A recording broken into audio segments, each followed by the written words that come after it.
The pen hovered over the settlement papers. Natalie hadn't spoken a single word in 4 hours. Her husband, Greg, was grinning like a shark who just smelled blood. He thought he had won. He thought he was walking away with the tech empire, the Hamptons estate, and the Swiss accounts, leaving her with nothing but a used Volvo and her dignity. The judge raised his gavel to finalize the divorce. "If there are no further objections," he began.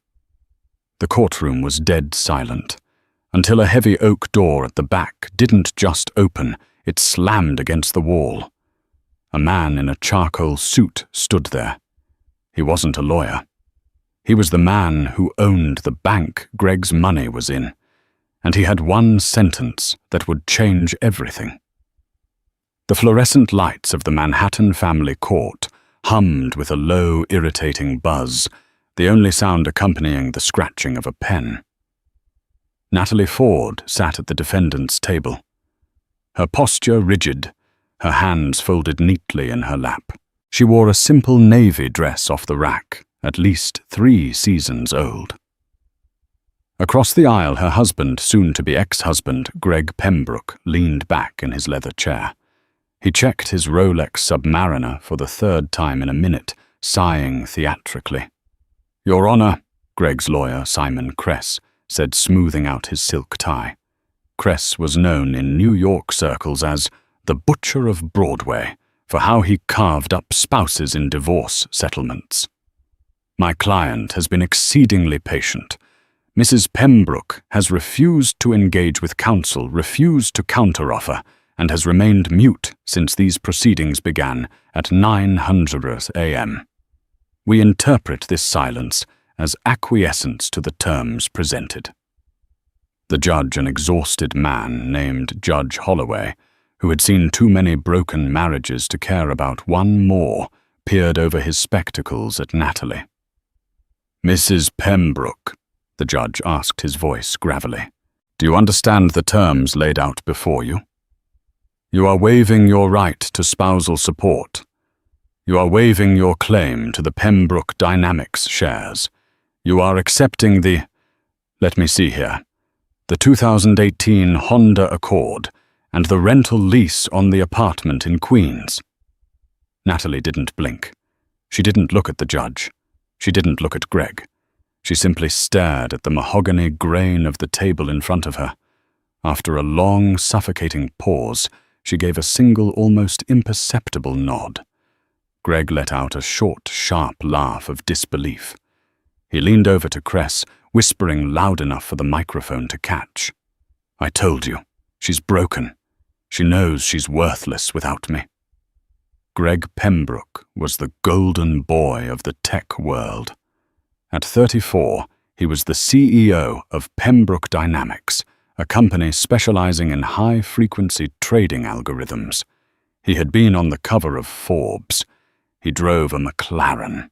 And for the last 3 years of their 5-year marriage, he had treated Natalie like a piece of furniture he was embarrassed to own.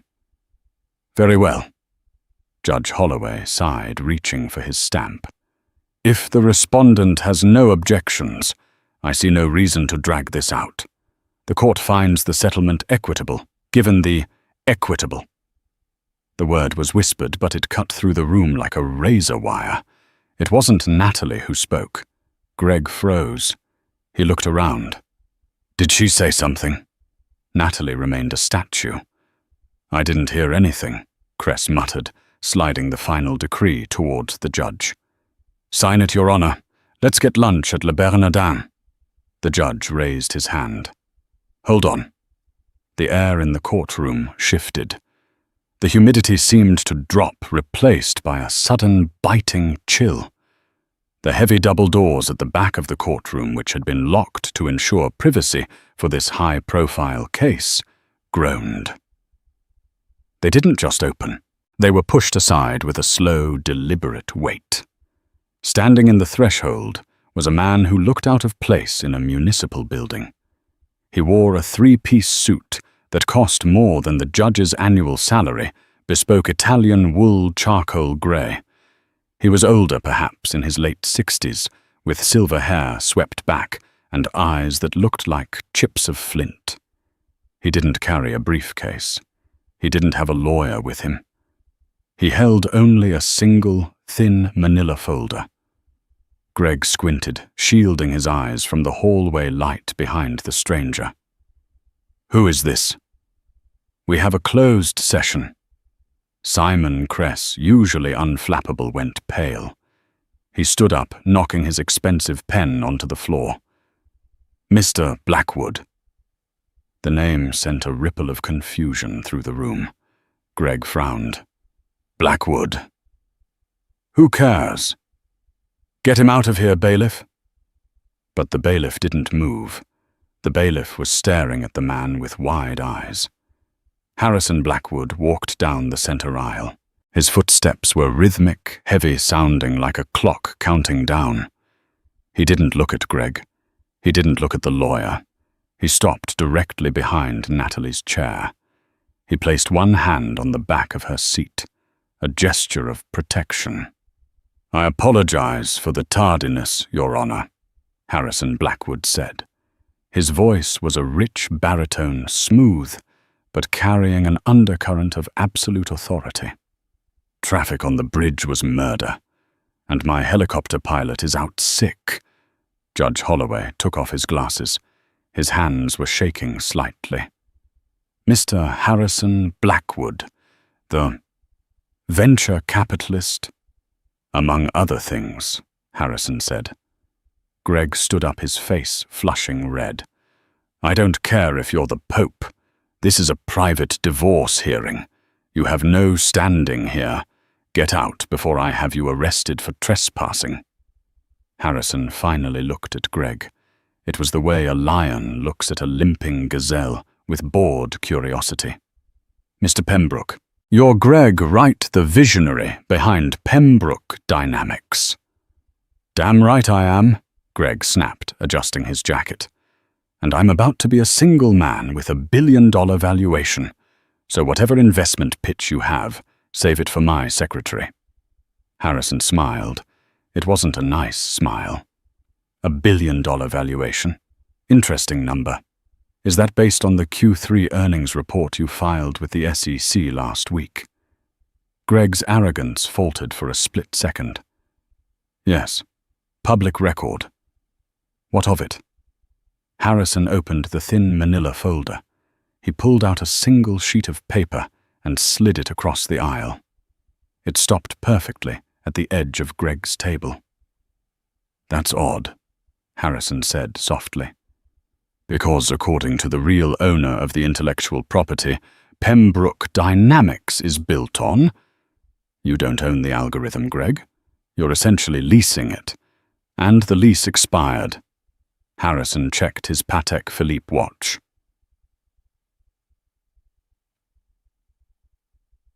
10 minutes ago. The courtroom fell into a silence so deep you could hear the hum of the air conditioning unit on the roof. Greg snatched the paper.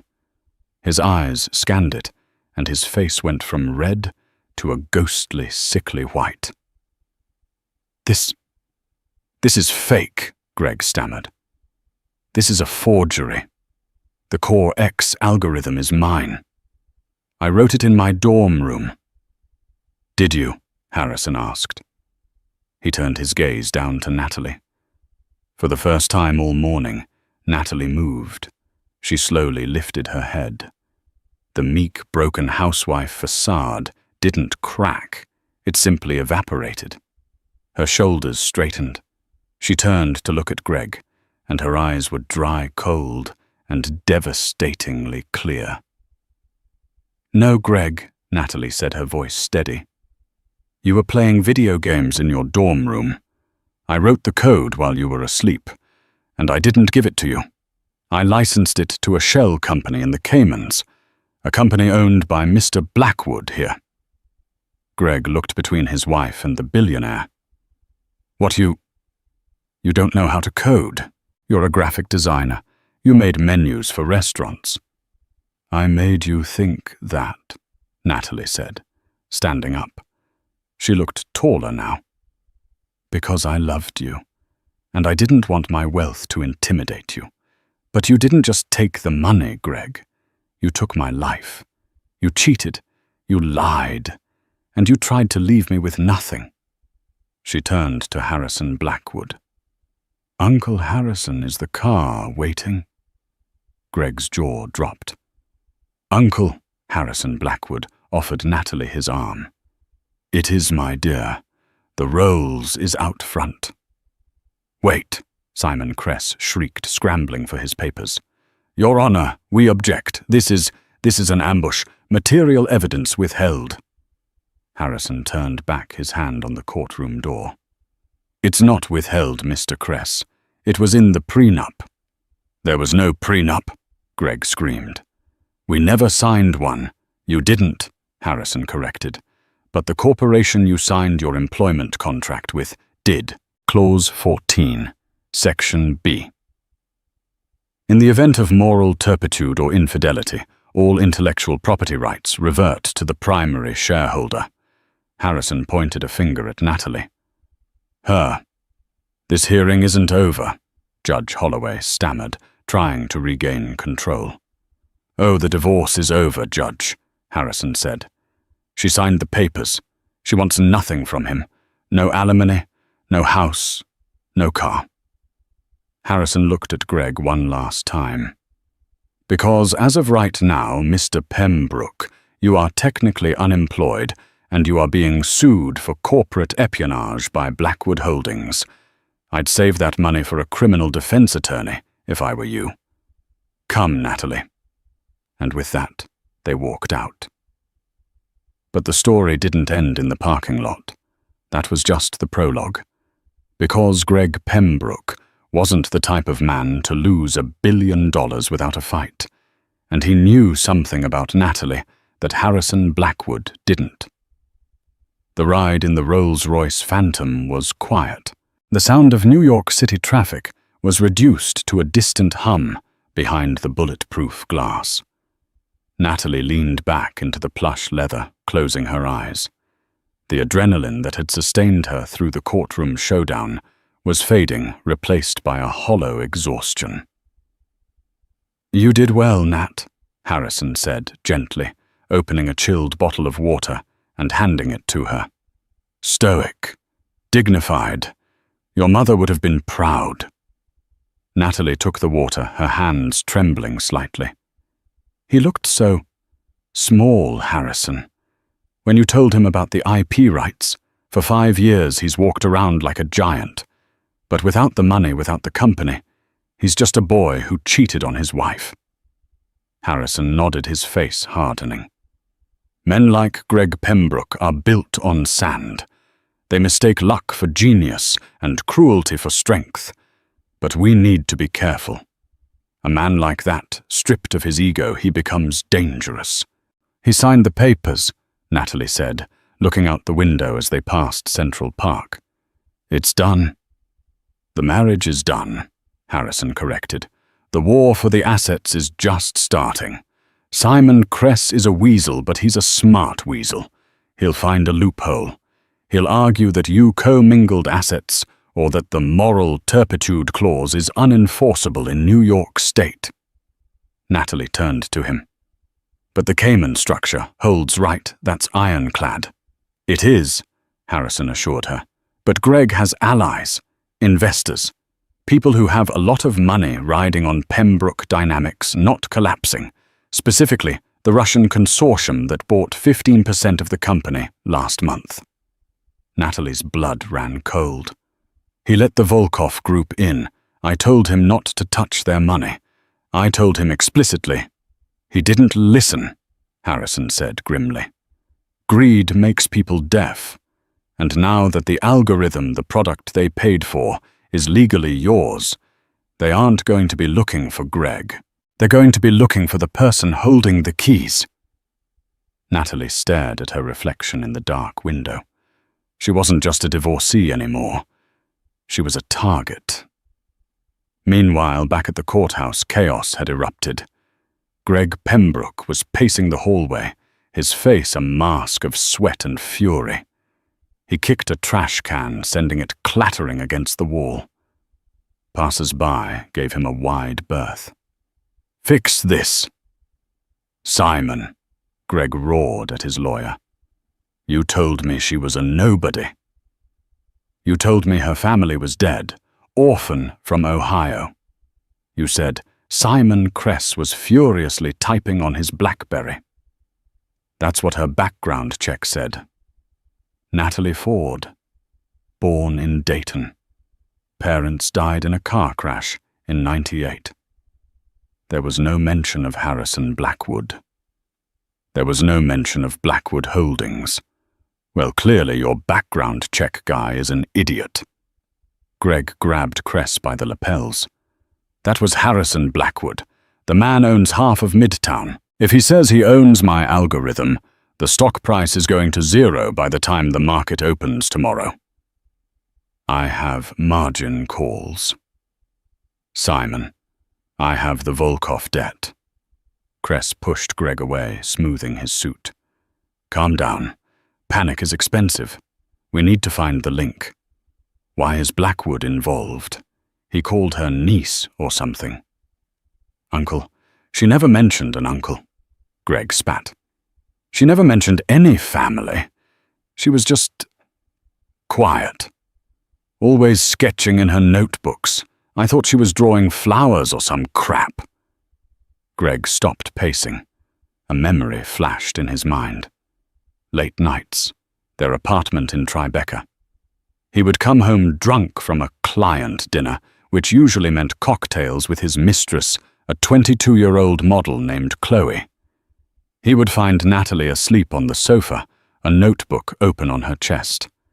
He had never looked at the notebooks, not once. He assumed they were grocery lists or doodles. "The notebooks," Greg whispered. "What?" Kress asked. "She kept journals, dozens of them. She left them in the apartment when I kicked her out last week. She only took one suitcase." Greg's eyes widened.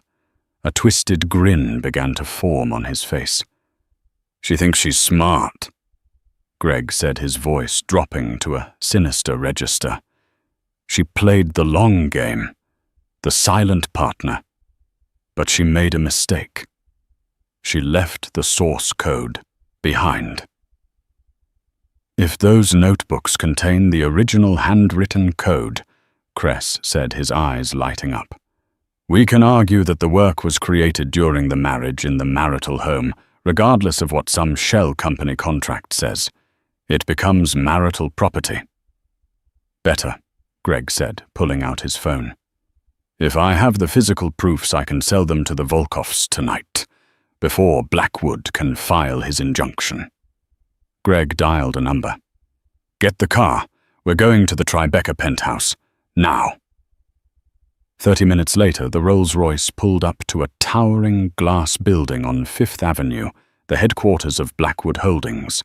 Harrison escorted Natalie into the private elevator.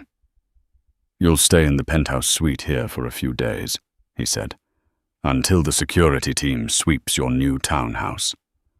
"I just want to sleep for a week," Natalie admitted. The elevator doors opened into a sleek, modern lobby. A woman in a sharp blazer was waiting for them. "Mr. Blackwood," she said urgently, "we have a problem." "Not now, Jessica." Harrison waved her off. "Get Natalie some tea." "Sir, it's the server logs," Jessica said, holding out a tablet. "Someone is accessing the Pembroke Dynamics mainframe. They're trying to download the source code." "Let them," Harrison scoffed. "We revoked the license. The code is encrypted. Without the key, it's gibberish." "That's the thing, sir," Jessica said, her face pale. "They have the key, the biometric override." Natalie froze. "Biometric, only 2 people have that. Me. And Greg," she whispered. "Greg doesn't have your retinas, Natalie," Harrison said. "No," Natalie said, her voice trembling. "But he has the safe." "What safe?" "In the Tribeca apartment," Natalie said, panic rising in her chest. "I left my old laptop in the wall safe. It has the master key. I didn't take it because I thought he didn't know the combination." "Does he?" Harrison asked sharply. It was our anniversary, Natalie said, tears welling up. 06/12/18. He never remembered our anniversary. I thought it was the safest number in the world because he never cared enough to know it. Harrison grabbed his phone. Security. Get a team to the Tribeca apartment immediately. It might be too late, Jessica said, pointing at the screen. The download is 90% complete, and the IP address isn't coming from the apartment. It's being routed to St. Petersburg. The Volkovs. Natalie felt the room spin. If the Russians got the source code, they wouldn't need her. They wouldn't need Greg. They would have the most powerful financial weapon in the world, and they would eliminate anyone who could claim ownership of it. He's selling it, Natalie realized. Greg is selling me out to the Russian mob right now. Harrison slammed his hand on the desk. We need to cut the hard line, crash the servers. We can't, Jessica said. If we crash the servers, we lose the evidence of the theft. We need to catch him doing it. Natalie looked at the screen. The progress bar hit 95%. I have to go back, Natalie said. Absolutely not, Harrison said. It's a war zone now. He won't expect me, Natalie said, a cold resolve settling over her. He thinks I'm the quiet girl who draws flowers. He thinks I'm weak. I need to go there and look him in the eye. Natalie, no, Harrison warned. But she was already walking back to the elevator. She turned, and for a moment, she looked just like her uncle, ruthless. Greg thinks he's selling a weapon, Natalie said. He doesn't know that I built a kill switch into the code. But I have to be within 50 feet of the primary router to activate it. I'm going to Tribeca. Harrison stared at her for a second, then grabbed his coat. Then I'm coming with you, and I'm bringing the gun. The elevator to the Tribeca penthouse opened directly into the living room. It was a private keycard access lift, a symbol of the exclusivity Greg Pembroke craved. But tonight, that elevator shaft was a throat, and Natalie and Harrison were the pills being swallowed whole. Harrison's security team had bypassed the lobby concierge with a flash of a badge and a subtle bribe, but up here, 70 stories above the wet streets of Manhattan, they were on their own. As the steel doors slid open, the sound of chaos hit them. The apartment, once a pristine showroom of minimalism, white leather couches, glass tables, abstract art that cost more than a house, was a wreck. Drawers had been pulled out and dumped on the floor. Cushions were slashed. It looked like a frantic animal had been hunting for food. In the center of the room, illuminated by the glow of 3 massive monitors set up on the dining table, was Greg. He looked manic. His tie was undone, his expensive shirt drenched in sweat. He was typing furiously on a sleek silver laptop, Natalie's old laptop, which was hardwired into the apartment's main fiber-optic line. Come on, you piece of junk!" Greg screamed at the screen. He didn't hear the elevator. Natalie stepped out first. The sight of him so desperate and small made her stomach turn. Not with fear, but with a sudden, sharp clarity. This was the man who had told her she was boring. This was the man who had told her she had no ambition. "It's not the laptop, Greg," Natalie said, her voice cutting through the room like a bell. "It's the encryption. It throttles the bandwidth if the biometric pulse isn't detected every 60 seconds. Greg spun around, knocking a bottle of scotch off the table. It shattered the amber liquid pooling on the white marble floor. "Natalie." His eyes darted to Harrison, then to the large man standing behind Harrison's head of security, a former Navy SEAL named Davies. Greg scrambled back, putting the table between them. "Stay back. I'll call the police. You're trespassing." "You're in my apartment, Greg," Natalie said, walking slowly toward him. "The lease is in my name. Remember. You made me sign it because you didn't want the credit check to show up on your records while you were courting investors. Greg laughed, a jagged, hysterical sound. It doesn't matter. Nothing matters. Look at the screen. Nat, look. He pointed a shaking finger at the center monitor. A progress bar was pulsing green. 98%. I sold it, Greg sneered. I closed the deal 10 minutes ago. The Volkov Group wired the first installment into a blind trust in the Seychelles. $50 million. And another 50 when the transfer completes. Harrison stepped forward, his face like granite. You are selling stolen property to international criminals, Greg. You are digging a grave so deep you'll never climb out. Stolen, Greg scoffed. She's my wife. It's community property. I'm just liquidating assets. He looked at Natalie, his eyes full of venom. You thought you could cut me out. You thought you could take my company. I made Pembroke Dynamics. I was the face. You were just the grim little coder in the back room. 99%. It's over, Greg whispered, triumph washing over his face.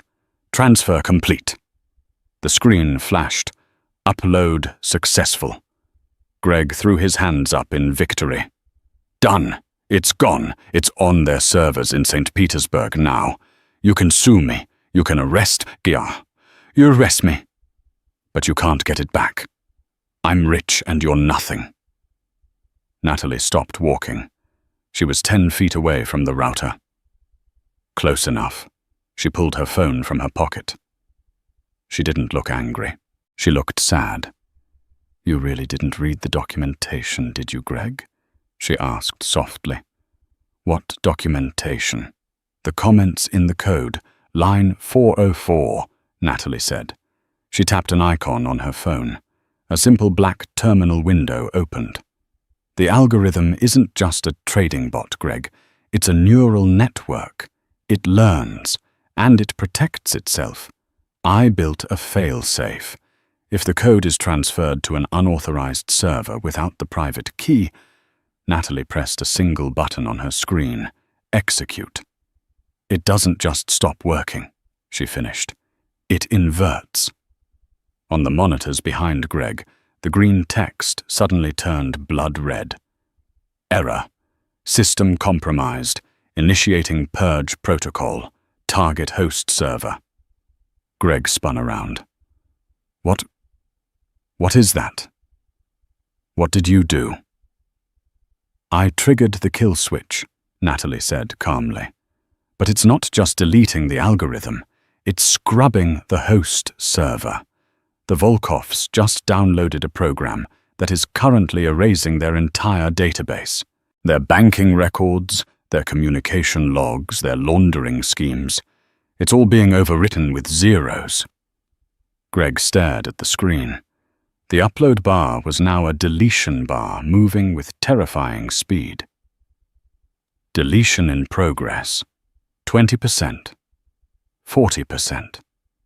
No. Greg gasped. He hammered on the keyboard. Stop it. You can't stop it, Harrison said, his voice grim. It's a scorched earth protocol. You just didn't sell them a product, Greg. You mailed a bomb to the Russian mafia.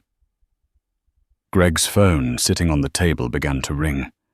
It wasn't a normal ringtone. It was the specific jarring chime he had assigned to his contact V. Greg stared at the phone as if it were a venomous snake. Answer it, Greg, Harrison challenged. Tell Mr. Volkov why his empire is disappearing. Greg looked at Natalie. The arrogance was gone. In its place was sheer, unadulterated terror. He realized finally the magnitude of his mistake. He hadn't just lost money. He had signed his own death warrant. Fix it, Greg begged, tears streaming down his face. Natalie, please. You have to reverse it. They'll kill me. They'll actually kill me. I can't reverse it, Natalie said. That's the point of a kill switch. The phone stopped ringing. Then a new sound cut through the silence of the penthouse. Ding. The elevator. Natalie turned. Harrison signaled to Davies, who immediately reached inside his jacket, his hand hovering over his holster. The elevator doors slid open. This time, it wasn't family. 2 men stepped out. They were dressed in black leather jackets, rain dripping from their shoulders. They were thick-necked, heavy-set, with faces that looked like they had been chiseled out of concrete. Behind them stood a 3rd man. He was slender, wearing a beige trench coat, holding a wet umbrella. He had pale blue eyes and a scar running through his left eyebrow. Greg whimpered. "Victor!" Victor stepped into the room, collapsing his umbrella with a snap. He looked at the chaos. He looked at the red screens flashing deletion complete. Then he looked at Greg. "Gregory," Victor said. His voice was soft, heavily accented, and terrifyingly polite. "We have a technical difficulty. Our IT department says our systems are melting." Greg backed up until his legs hit the window ledge. "Victor, listen. It's a mistake. It's her. She did it. That woman there, she sabotaged the file." Greg pointed a shaking finger at Natalie.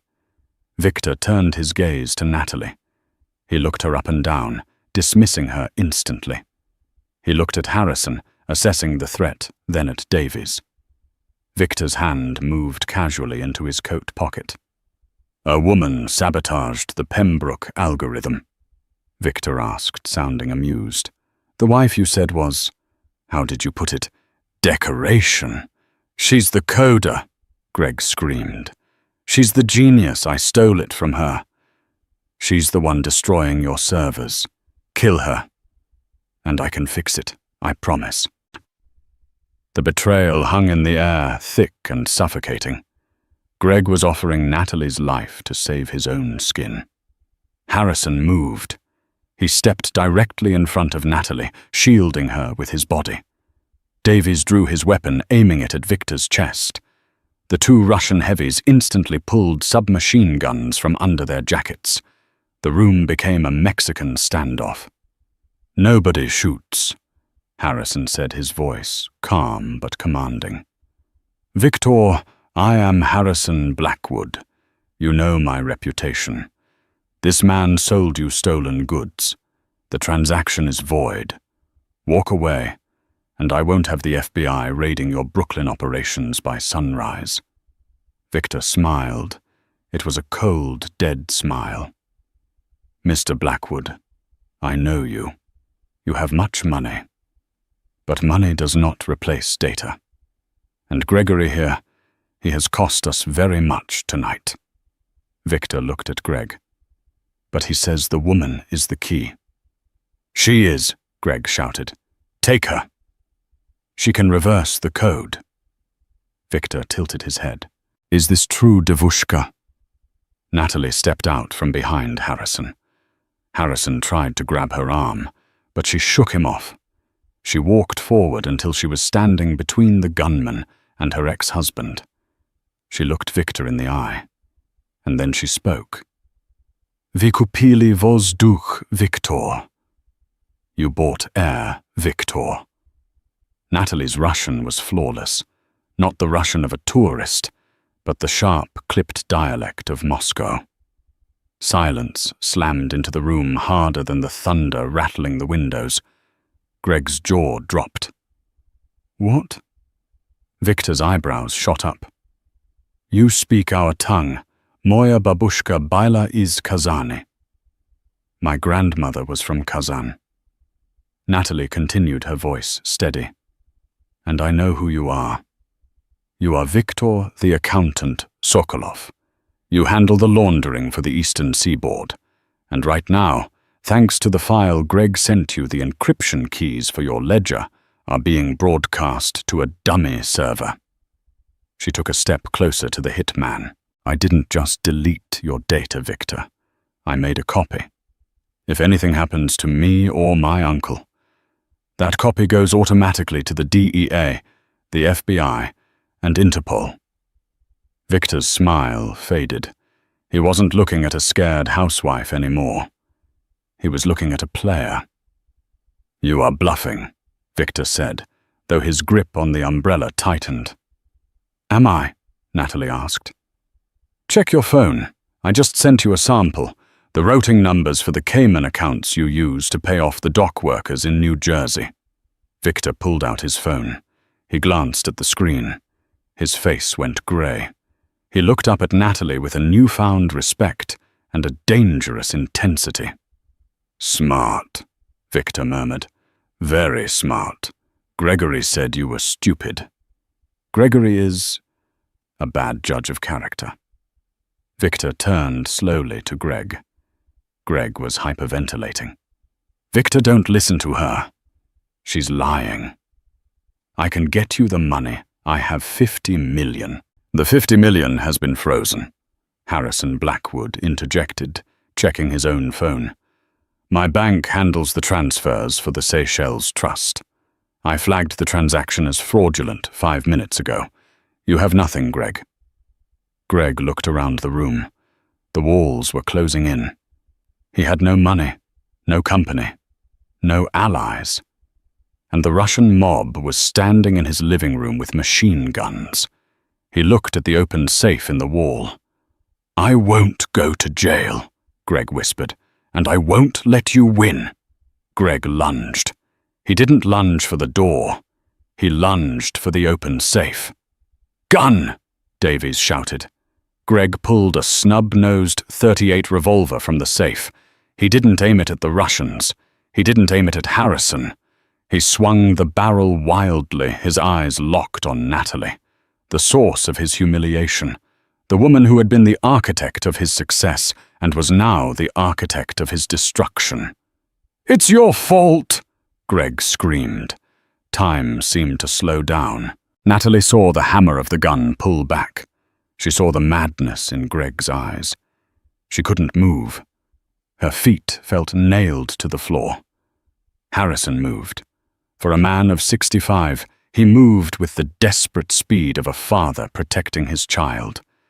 He threw himself sideways, shoving Natalie to the ground. Bang! The gunshot was deafening in the enclosed space. Natalie hit the marble, hard, her head ringing. She scrambled up, screaming. "Harrison!" Harrison Blackwood was slumped against the white leather sofa. A dark red stain was blossoming rapidly on the shoulder of his charcoal suit. "Uncle!" Natalie cried, crawling to him. Greg stood there, the gun smoking in his hand, looking stunned by what he had done. He hadn't meant to shoot the billionaire. He wanted to hurt Natalie. I didn't," Greg stammered. The Russians hadn't moved. They were watching the domestic tragedy unfold with cold indifference. But then Davies, the security chief, roared. He didn't fire his weapon, too much risk of hitting Harrison. Instead, he tackled Greg. The two men crashed into the dining table. Monitors smashed to the floor. The glass table shattered. The gun skittered across the floor, spinning until it hit Victor's shoe. Victor looked down at the gun. Then he looked at Greg, who was being pinned by Davies. "We leave," Victor said to his men. "What?"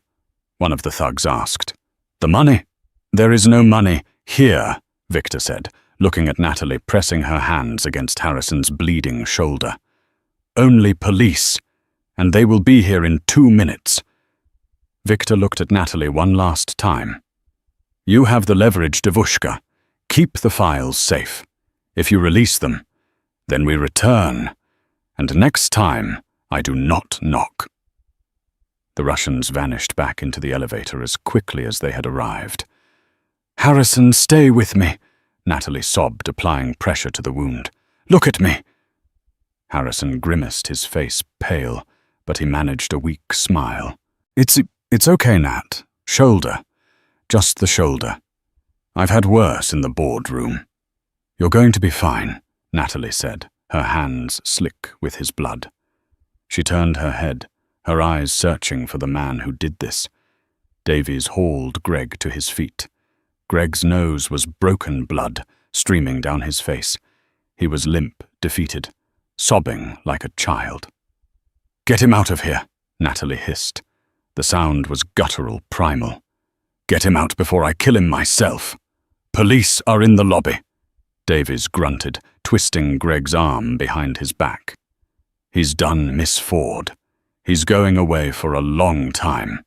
Attempted murder, grand larceny, fraud."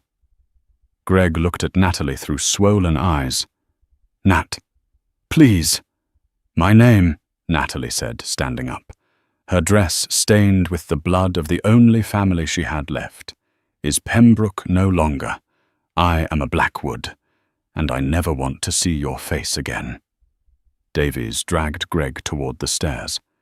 The elevator was gone. Natalie turned back to Harrison.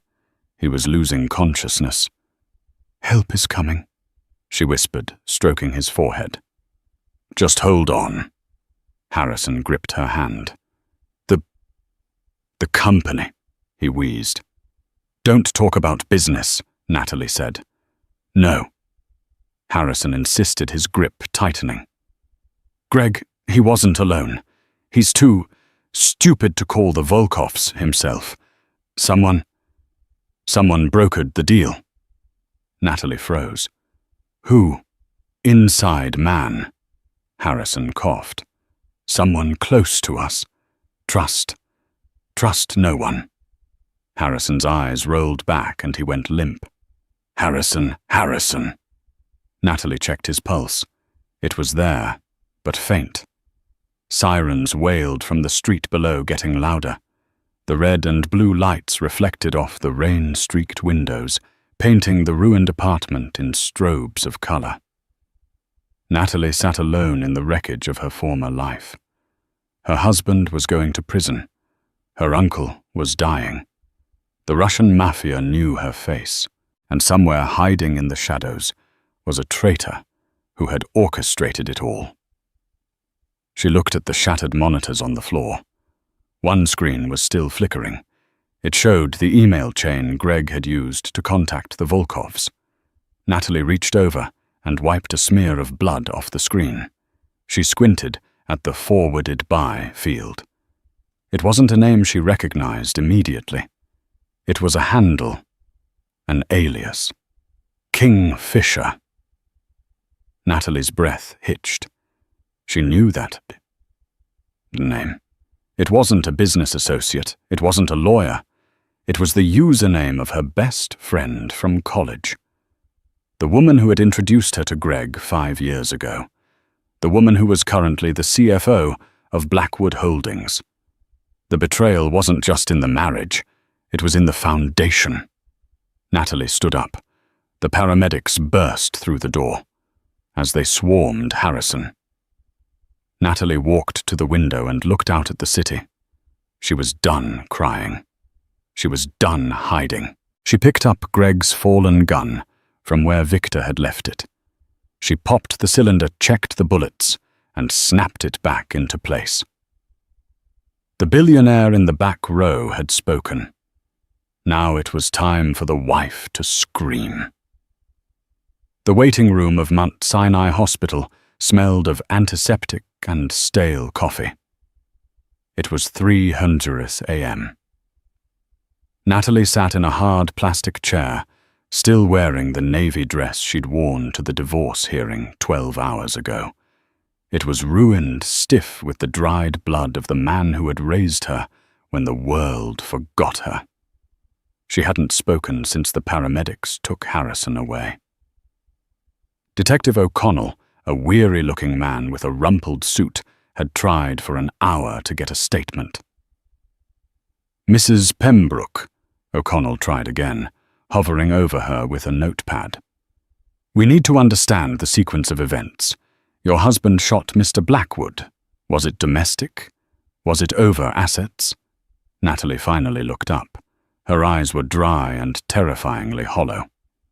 "My name is Miss Ford, and it wasn't domestic. It was corporate espionage gone wrong. My ex-husband was attempting to sell stolen proprietary algorithms to organized crime syndicates. Mr. Blackwood intervened. O'Connell blinked. Okay. That's a lot. And the Russians? The doorman said 4 men left in a hurry right after the shot. They were the buyers, Natalie said coldly. Viktor Sokolov. You'll find him in Brooklyn, though I doubt you have enough to hold him. He didn't pull the trigger. The detective looked uncomfortable. Miss Ford, you seem very calm for someone who just went through this. I cried for 5 years, Detective, Natalie said, standing up. She was shaking, but not from fear. From a vibrating kinetic rage that needed somewhere to go. I'm done crying. Now if you'll excuse me, I have a company to run. You can't leave. We need to process the scene at the penthouse. Davies is there, she said, nodding to the massive security chief standing by the door. He has the security footage. It shows everything. Greg shooting Harrison, the Russians, all of it. You have your slam dunk. Now let me do my job. She walked past him before he could protest. Davies fell in step beside her. How is he really? Natalie asked quietly as they reached the elevator. Davies' stone face cracked slightly. The bullet missed the artery, but it shattered the clavicle and clipped the lung. He's in a medically induced coma. The next 24 hours are critical. Natalie closed her eyes, leaning her forehead against the cold metal of the elevator door. Trust no one, Harrison had gasped. Take me to the tower, Natalie ordered. Ms. Ford, it's middle of the night. You should rest. We have safe houses. The Tower Davies, Blackwood Holdings headquarters. Now. You think the threat is there? I know it is, Natalie said, opening her eyes. Harrison told me. The call is coming from inside the house. Blackwood Tower on 5th Avenue was a 60-story needle of glass and steel, a fortress of modern capitalism. At 4:00 a.m., the lobby was deserted, except for the night security team, who snapped to attention when Natalie walked in, flanked by Davies. She didn't look like a graphic designer anymore. Despite the ruined dress and the exhaustion etched into her face, she moved with Harrison Blackwood's stride, purposeful, inevitable. Lock down the building, Natalie told the head of night security. No one in or out without my personal authorization.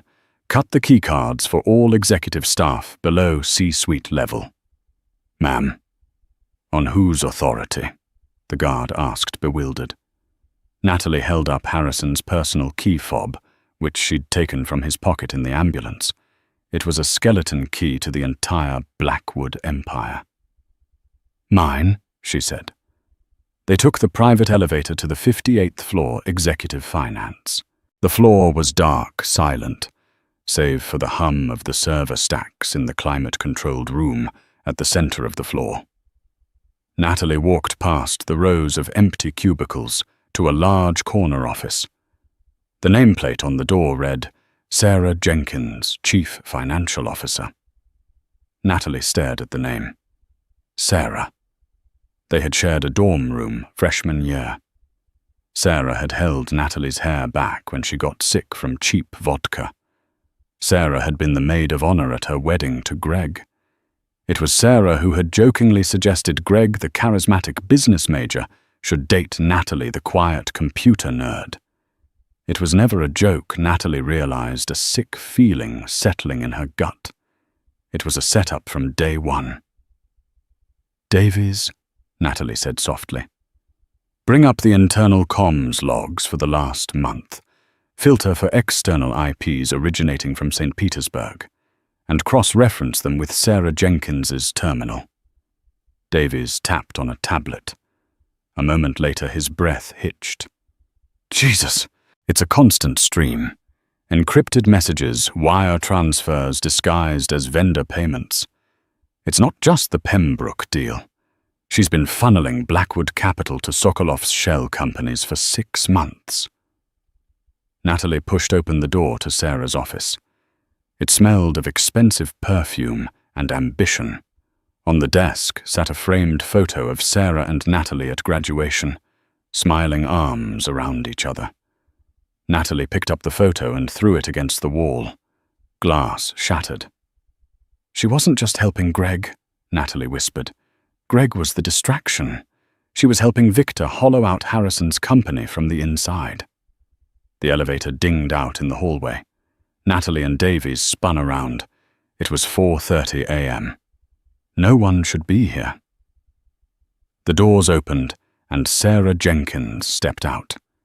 She was impeccably dressed in a cream-colored power suit, holding a lukewarm latte. She stopped dead when she saw Natalie standing in her doorway, flanked by the head of security. Sarah didn't look surprised. She just looked annoyed, like she'd been caught cutting in line. "Well," Sarah said, taking a slow sip of her coffee. "I heard about the fireworks in Tribeca. I assumed you'd be weeping at the hospital by now, Nat. You always were predictable." "And you?" Natalie said, her voice unrecognizable in its icy calmness. "Were always jealous. Hello, Kingfisher." Sarah Jenkins didn't flinch at the code name. She walked calmly into her office, stepping over the broken glass of their friendship photo without glancing down. She placed her latte on the desk and sat in her high-backed leather chair, interlocking her fingers. "Kingfisher," Sarah mused. "I always liked that handle. Efficient predator. Patience. Strikes when the water is calm." "Why, Sarah?"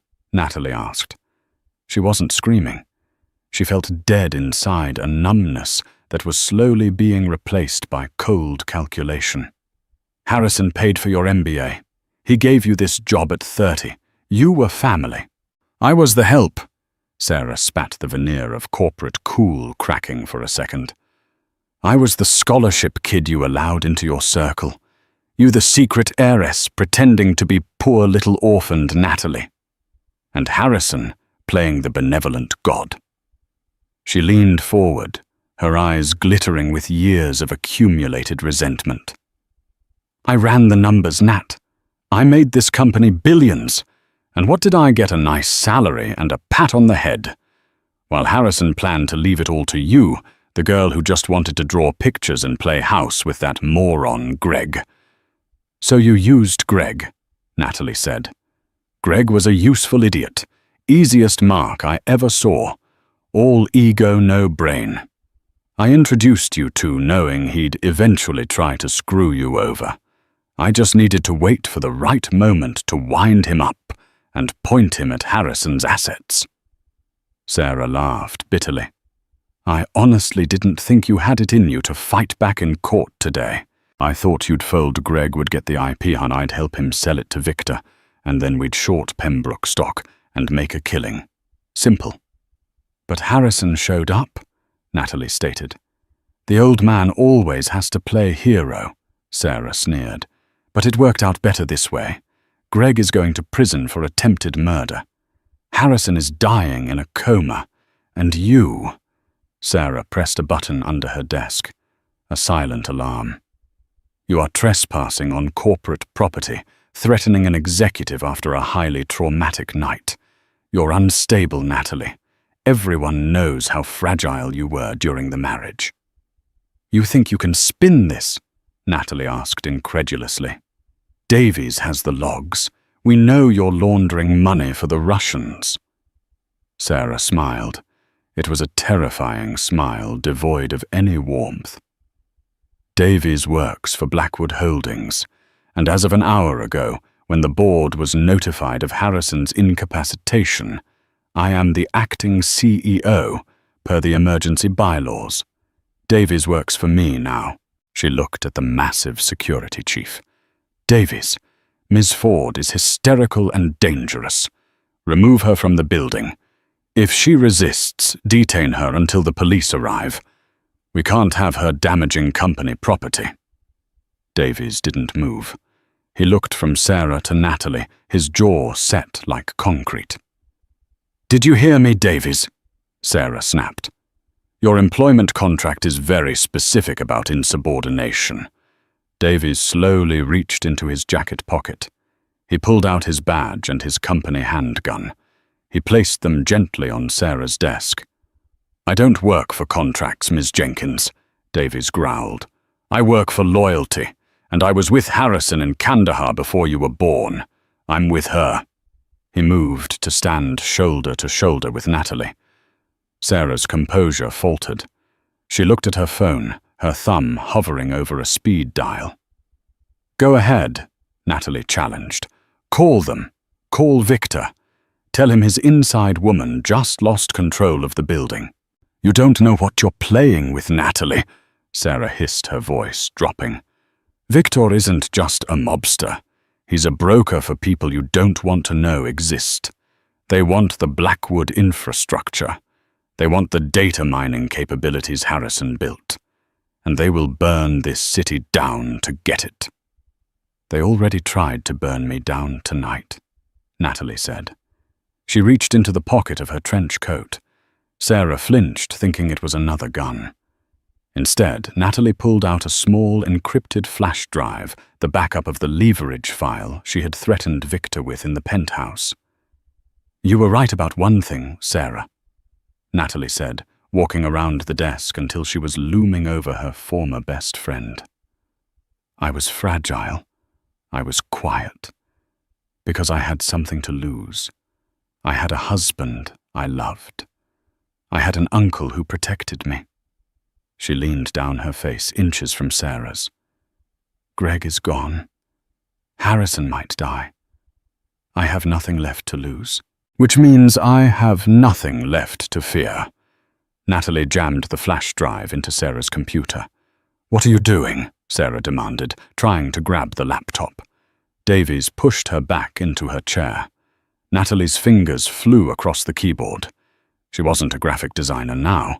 She was the coder who had built a billion-dollar algorithm in her sleep. Victor, back off, because I threatened to release his dirty laundry to the feds, Natalie said, her eyes reflecting the blue light of the screen. But you're worse than him. You're a traitor. She hit enter. I'm not sending your files to the FBI, Sarah. They're too slow.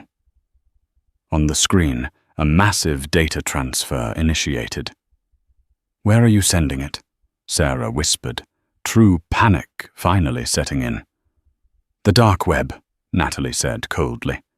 WikiLeaks, every major financial news outlet on the planet, and, just for fun, the unsecured inbox of Viktor Sokolov's chief rival in the Moscow syndicate. Sarah went pale. You can't. Victor will think I double-crossed him. He'll kill me. Then you better start running, Natalie said, pulling the drive out. Because the upload completes in 3 minutes, and I just reactivated your building keycard. You have exactly enough time to get to the street before the news breaks that the acting CEO of Blackwood Holdings is a Russian asset. Sarah stared at her for 1 second, seeing the absolute lack of mercy in Natalie's eyes. Then she grabbed her purse and bolted out the door, the click of her expensive heels echoing down the hallway like gunfire. Natalie watched her go. She felt a profound exhaustion settle over her, but also a strange, cold clarity. She sat down in Sarah's chair, the acting CEO's chair. She looked at Davies. We need to prepare, Natalie said. For the police, Davies asked. No. Natalie turned her chair to face the window, looking out at the city lights, struggling against the pre-dawn darkness. Sarah is burned. Victor knows I have the data. He won't send lawyers next time. He's going to send an army. She placed her hand on the desk, feeling the hum of the building beneath her. Her building. Let them come. 3 months later.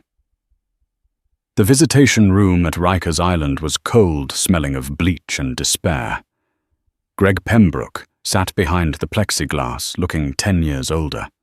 His head was shaved, and the arrogance that had defined his life was gone, replaced by a nervous twitch in his left eye. He picked up the phone. On the other side sat Simon Kress, his former lawyer. "Did she come?" Greg asked, his voice cracking. "Did she get my letters?" Kress shook his head, closing his briefcase. "She didn't come, Greg, and she's not coming. I was told explicitly by Blackwood's legal team that any further contact will be met with a harassment suit that will add 5 years to your sentence." Greg slumped against the wall.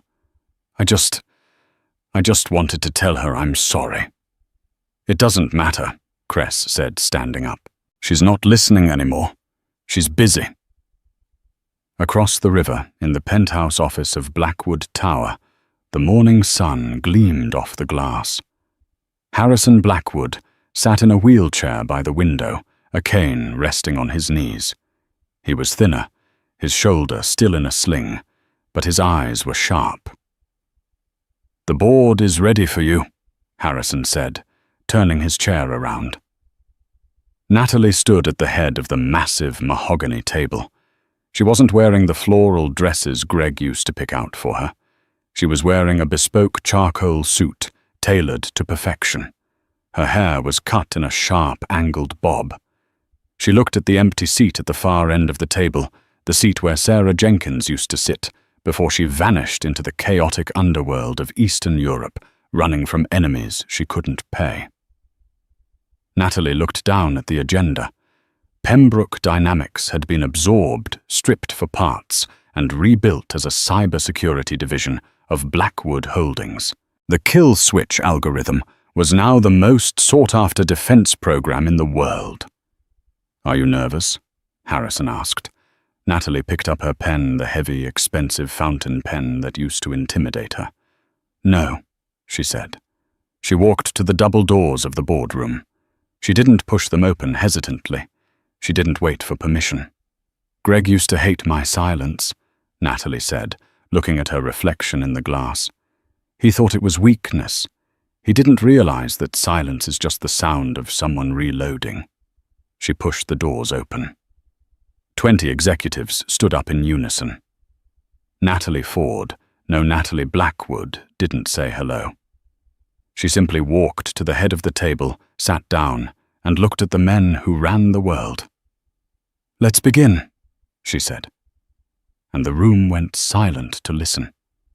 And that is the story of how the quiet wife in the courtroom became the most dangerous CEO in New York. Greg lost his fortune. Sarah lost her life on the run, and Natalie found her voice. What did you think of Natalie's transformation? Do you think she should have visited Greg one last time, or was silence the perfect revenge? I want to see your debates in the comments below. If you enjoyed this roller coaster of betrayal and justice, please smash that like button. It helps the channel immensely. And don't forget to subscribe and ring the bell so you don't miss our next story, where we uncover the secrets of a billionaire who left his entire fortune to his cat, and the family who tried to kill for it. Thanks for watching, and remember, be careful who you silence. They might just be reloading.